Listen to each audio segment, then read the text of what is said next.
आप समझ रहे हैं इस तथ्य को? और यह परिस्थिति तेजी से भारत में बढ़ती जा रही है और इसीलिए बिल गेट्स की नजर है, इसीलिए भारत में जमीनों का जो है सो ऑनलाइन किया जा रहा है।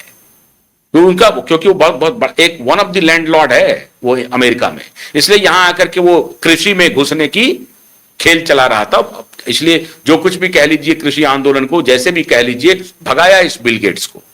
और फिर मोदी को भी बाद में यह बात समझ में आ गई, मोदी को बाद में यह बात समझ में आई कि हां, यह मामला कुछ गड़बड़ है। होता है, नेताओं से कभी कभी भूल होती है। मोदी भी समझ गए कि हां, यह चाल तो कुछ अलग है, खेल तो कुछ दूसरा है। ये हमारे किसानों को कह रहे हैं कि हम किसानों की लाइफस्टाइल को ऊपर बढ़ाने के लिए कॉर्पोरेट कोलैबोरेशन करेंगे और उसके बाद उनको कौन सा उपजाने के लिए देंगे सामान जो जेनेटिकली मॉडिफाइड है, जिसकी गुणवत्ता बिल्कुल खत्म है, उसमें कोई पौष्टिक गुण नहीं है, ऐसे प्रोड्यूस हम करवा देंगे किसानों से। और फिर उसके बाद हम 1 साल 2 साल 5 साल 10 साल के अंतराल में उसको अपना गुलाम बना लेंगे। यह बाद में समझ में आई मोदी को, और मोदी ने फिर रास्ता अलग कर लिया। अब मोदी ने एक मास्टर स्ट्रोक चल दिया है मित्रों, मास्टर स्ट्रोक। और यह बहुत अच्छा स्ट्रोक है, यह मोदी को चलना ही चाहिए। बल्कि भारत का कोई भी प्रधानमंत्री होता तो यह चले बगैर रह नहीं सकता था, लेकिन अभी तक तो रहा नहीं। अभी तक तो ये लोग अय्यासी करते रहे साहब, अय्यासी करते रहे। हमारी पूरी डिपेंडेंसी उनके हाथों पर। आप जिसको अभी तक कह रहे थे कि हिस्ट्री विल जज मी, हिस्ट्री विल जज मी, वो हिस्ट्री विल जज मी बस एक ओपन तो किया, लेकिन हम पूरे उनके हाथों में चले गए, पूरे उनके हाथों में चले गए, हिस्ट्री विल जज मी के हाथों में। उन्होंने सारा पूरा सिस्टम उनको कब्जा करने दिया, आज भी उसी कब्जे में है। लेकिन धीरे धीरे अब मोदी कोशिश कर रहे हैं कि रास्ता बदला जाए। एक सिंपल एग्जांपल देखिए, 2030 तक भारत ने एक लक्ष्य रखा कि लगभग 30 से 35 लाख व्हीकल कंप्लीटली कन्वर्ट हो जाए इलेक्ट्रॉनिक व्हीकल में। अगर इतना भी हो गया तो सालाना 1 लाख करोड़ रुपए का बचत करने लगेंगे आप। पेट्रोल डीजल आपको मालूम है 80-90% हम इंपोर्ट करते हैं, तो 1 लाख करोड़ रुपए का बचत हो गया। अब इस साल और बल्कि इस महीने आप हैरान हो जाएंगे, 82% का राइज है इलेक्ट्रॉनिक व्हीकल के रजिस्ट्रेशन में और इलेक्ट्रॉनिक व्हीकल के चार्जिंग स्टेशन के इंफ्रास्ट्रक्चर के डेवलपमेंट में बहुत तेजी से ये बहुत कई गुना बढ़ाया जा रहा है। मुफस्सिल इलाकों में, छोटे छोटे शहरों में चार्जिंग स्टेशंस लगने शुरू हो गए, हाईवेज पे चार्जिंग स्टेशंस लगने शुरू हो गए। बिजली की खपत होगी अभी देखा जाएगा, लेकिन चार्जिंग स्टेशंस लगने शुरू हो गए। पेट्रोल लॉबी इस पूरी टेक्नोलॉजी को पीछे ढकेल रही थी, उसे आगे आने नहीं दे रही थी।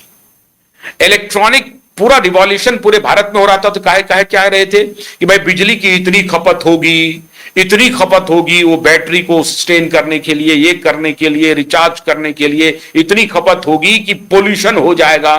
थर्मल इलेक्ट्रिसिटी हमें जनरेट करने पड़ेंगे, सोलर करने पड़ेंगे, विंड करने पड़ेंगे, हाइडल करने पड़ेंगे। करो भाई, करेंगे, बस तुम्हारी डिपेंडेंसी तो हटेंगे। हमारे यहां हाइडल भी हम कर सकते हैं, हम सोलर भी कर सकते हैं, हम विंड भी कर सकते हैं, हमारे यहां थर्मल भी, हम ठीक है कोल हम थोड़ा बहुत इंपोर्ट करते हैं, ये बात सही है। तब भी इतनी डिपेंडेंसी तो तुम्हारे ऊपर नहीं होगी, और हम कोशिश कर रहे हैं सोलर पर चलते चले जाएं। और अगर हमने ऐसा कोई टेक्नोलॉजी विकसित कर लिया जो सोलर चार्जिंग पर हमने लगा दिया, फिर तो और भी अच्छी बात हो जाएगी। एक बार आपका मैन्युफैक्चरिंग कॉस्ट होगा, फिर रखरखाव का खर्च होगा, ये बात सही है, वो भी बहुत सस्ता नहीं है। लेकिन पेट्रोल और डीजल पे न सिर्फ डिपेंडेंसी है, बल्कि अगर वो हमको बंद कर देगा तो हमारा सब कुछ बंद हो सकता है, हमारा सब कुछ बंद हो सकता है। तो गैस के लिए पीएनजी, इसके ऊपर भी ध्यान देना शुरू किया मोदी ने। और अब तेजी से अंडर हैंड एक निगोशिएशन चल रहा है कार मैन्युफैक्चरिंग से, ऑटोमोबाइल की बड़ी बड़ी कंपनियों से। आप हैरान हो जाएंगे, फॉक्सवैगन जैसी बड़ी कंपनी जो पूरी दुनिया में 1 लाख कर्मचारी के छटनी की बात कर रहा है, फॉक्सवैगन खाली क्या करती है? फॉक्सवैगन स्कोडा, फॉक्सवैगन का अपना जो गाड़ी है वर्टस वगैरह वो भी है। इसके अलावा पोर्शे, लेम्बोर्गिनी, बेंटले, ये सारी गाड़ी फॉक्सवैगन की है। ये सब उनकी उन्हीं की रेंज में है। बेंटले से लेकर के, लेम्बोर्गिनी से लेकर के, पोर्शे से लेकर के, ये तमाम गाड़ियां फॉक्सवैगन प्रोड्यूस करती हैं। इतनी महंगी महंगी गाड़ियां। फॉक्सवैगन अपने यहां परेशान थी, लेकिन अब फॉक्सवैगन का भारत में कहा जा रहा है कि जेएसडब्ल्यू ग्रुप, जो अभी चेरी से कॉन्ट्रैक्ट किया है, चाइनीज चेरी के साथ, जिसका अभी नया 2 बड़े व्हीकल्स लॉन्च हो रहे हैं, मिड साइज भी और एक कॉस्टली व्हीकल्स भी, अपर मिड साइज भी जो है वो लॉन्च हो रहा है अगस्त, सितंबर, अक्टूबर, दीपावली के पहले पहले। ये इतनी गाड़ियां लॉन्च हो रही हैं और जेएसडब्ल्यू कोलैबोरेशन में जाने की सोच रही है फॉक्सवैगन के साथ। लगभग बातचीत फाइनल है, अगले 2 महीने में हो सकता है कि जेएसडब्ल्यू का फॉक्सवैगन के साथ ज्वाइंट वेंचर हो जाए। और उनका जो थ्रस्ट है वो ईवी पर है। और इधर आपने देखा कि टाटा, महिंद्रा, ये दोनों, मारुति, ये सारी गाड़ियां अब ईवी पे शिफ्ट हो रही है। तो सरकार कह रही है कि देखो, हमने 2030 का लक्ष्य रखा है, फर्ज कीजिए 2030 तक में आपने कमाल। ऐसे समझिए, 2014 के पहले आप व्हाट्सएप पे कॉल कर पाते थे? नहीं। वीडियो कॉल कर पाते थे? नहीं। फेसबुक पर जो उनका जो मैसेंजर था उस पर कॉल कर पाते थे? नहीं। बेसिक फोन हुआ करता था आपके पास 2014 तक। और 2014 से 2026 छोड़िए, 2016 के बाद से ही ये सारी टेक्नोलॉजी आ गई और बेसिक फोन पे जो आप कॉल करते हैं वो उसकी संख्या लगभग कम हो गई है। शहरों में तो लोग ज्यादातर व्हाट्सएप कॉल कर रहे हैं या अन्य अन्य जो ऐप हैं उसके ऊपर कॉल कर रहे हैं। अधिकतर बेसिक पर भी कर रहे हैं, लेकिन अधिकतर कॉल्स हो रहे हैं। लेकिन उसको फिर इंटरनेट से जोड़ करके वो अपना फायदा टेलीकम्युनिकेशन वाला उसमें फिर आ गए, क्योंकि मोनोपोली वाला था। अगर वहीं पर कोई दूसरे प्लेयर इंटर कर गए होते तो इनकी हालत खराब हो जाती। लेकिन चूंकि इंटरनेट इनेबल्ड आपको करना पड़ गया, ऐसा टेक्नोलॉजी का आपने घालमेल कर दिया। अगर वो ऐप टू ऐप चलता रहता जहां इंटरनेट की आवश्यकता नहीं होती, तब तो इनकी नानी मर जाती। लेकिन इंटरनेट सर्विस जैसे आया तो बेसिक कॉल भी उसके साथ इंसर्ट हो गया। तो ये हुआ कि उनकी जो टेलीकम्युनिकेशन कंपनी है वो जिंदा रह गई। वरना ये जिस तरीके से गुंडागर्दी कर रहे थे, हालांकि आज भी कर रहे हैं, आज भी पूरी तरह से शोषण ही कर रहे हैं कंज्यूमर का, लेकिन उसमें एक कंपटीशन तो आई है। लेकिन फिर 3-4 कंपनियां हैं तो वहां फिर आपस में फिर मोनोपोली करके वो अपनी दादागिरी चला रहे हैं। इसलिए ये जरूरी है कि 1-2 कंपनी नहीं। अभी अगर जेएसडब्ल्यू कॉन्ट्रैक्ट कर रही है फॉक्सवैगन के साथ, जेएसडब्ल्यू कॉन्ट्रैक्ट कर रही है चेरी के साथ, तो अच्छी बात है।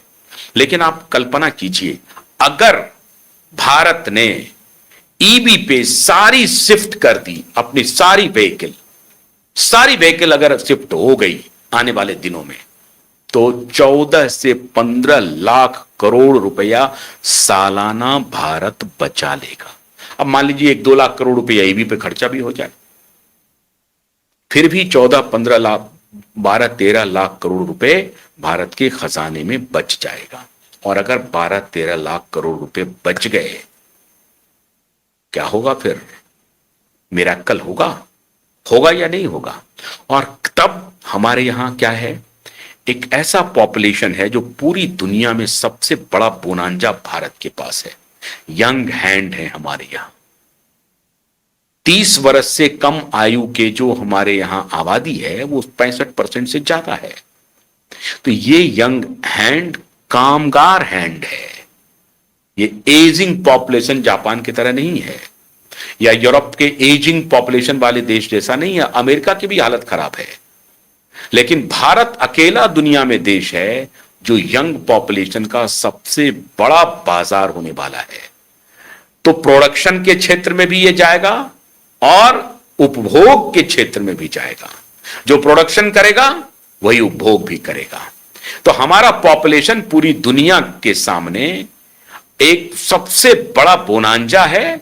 और उनके लिए अभी जो वो ये कह करके गए हैं कि जो गलती हमने चाइना के साथ की वो भारत के साथ नहीं करेंगे, तुम्हारी औकात नहीं है, तुम करके तो देख लो, करके देखो। हां, अब भारत को थोड़ा सतर्क होकर के, जैसे अपने टेक्नोलॉजी को थोड़ा दुरुस्त करना है। जैसे एक टेक्नोलॉजी पे हम आ रहे हैं, पेट्रोल डीजल से हटने के लिए ईवी पे हम धीरे धीरे ट्रांसफर कर रहे हैं। अभी आप देखिए कि पेट्रोल और डीजल से गाड़ियां चलती थी, जो रेल की व्यवस्था होती थी, जो रेलवे से आप सफर करते थे, उसमें डीजल पेट्रोल हैवी कंजम्पशन था। अब ऑलमोस्ट पूरे देश में इलेक्ट्रिफिकेशन हो गया है रेलवे का। कहीं कहीं अगर छोटे मोटे जगहों में चल रहा हो डीजल वाले इंजन, तो वो इक्के दुक्के हैं। मैक्सिमम इलेक्ट्रिफिकेशन हो गया है, मैक्सिमम। तो अब ये टेक्नोलॉजी बदलते हुए वक्त नहीं लगेगा, तो हो सकता है कि अगला 5 साल बहुत क्रूशियल हो, और इसीलिए भारत में पॉलिटिकल इनस्टेबिलिटी के तरफ खेला चल रहा है। हालांकि मैं समझता हूं कि हर आंदोलन गवर्नमेंट को एक प्रकार से, कॉम्प्लेसेंट जो गवर्नमेंट होती है उनको थोड़ा टो पर भी लाती है, थोड़ा आराम हो जाता है ना, अरे अब तो जीतेंगे ही जीतेंगे। नहीं, आपको काम करके दिखाना पड़ेगा। जब आप काम करके दिखाएंगे तो जनता आपको फिर चुन करके लाएगी। ये दोनों साथ साथ चलती है। इसलिए ये हर चीज जो हो रहा है, ये आंदोलन भी जो हुआ, मैं इसे गुड स्पिरिट मानता हूं, ये सरकार के हक में गया है। इसलिए मोदी अब और कॉम्प्लेसेंट नहीं होंगे, मोदी और ताकत लगाएंगे। और अगर आपने एक 2030 का ही लक्ष्य पूरा कर लिया, तब भी आप 1 लाख करोड़ रुपए बचा लेंगे। बाकी इथेनॉल को मारिए गोली, इथेनॉल का जो खेल चल रहा है वो सब चलने दीजिए। लेकिन अगर बैटरी पे, इलेक्ट्रिक व्हीकल पे आप शिफ्ट कर गए तो 14 से 15 लाख करोड़ रुपए बचाएंगे। और अगर ऐसा हुआ, फिर अमेरिका का ये $40 ट्रिलियन, $50 ट्रिलियन में जाते हुए वक्त नहीं लगेगा। और अगर भारत ने थोड़ा अपने आईटी सेक्टर्स को थोड़ा सा पंप कर दिया, हमारी बेस्ट ब्रेन अमेरिका छोड़कर भारत आए और अपनी ताकत लगा दी, वो नाको चने चबाने लगेंगे। स्पेस टेक्नोलॉजी में हम किसी से कम नहीं हैं, और बाकी जो इंटरनल टेक्नोलॉजी है, हमारा कंप्यूटर एंड अदर्स जो है, उसमें अगर हमने ताकत लगा दी तो फिर हमें विश्व गुरु और आर्थिक शक्ति और बड़ी शक्ति बनने से, सुपर पावर बनने से दुनिया में कोई रोक नहीं सकता। तो धीरे धीरे मोदी चाल तो चल रहे हैं। देखिए, आपको अभी समर्थन करना चाहिए। मोदी रहते या कोई और भी सरकार रहते, आप सरकार को इम्पेटस दीजिए, उनको समर्थन दीजिए, कहिए कि सही रास्ते पर काम करते रहिए।